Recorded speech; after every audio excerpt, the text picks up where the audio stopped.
Well, here we are, the start of another year, and hopefully you've had a good chance to sit back, put your feet up and clear your mind before you go ahead and tackle 2023.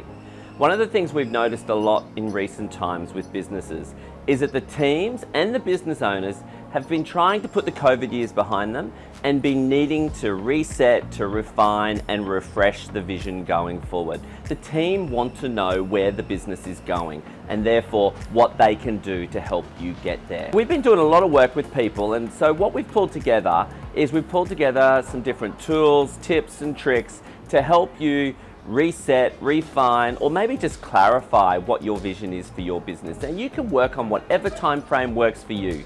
Maybe you just need to refine it for the next 12 months. A lot of people are working towards 2030, but I know in Brisbane a lot of people are working towards 2032 to align with the Olympics.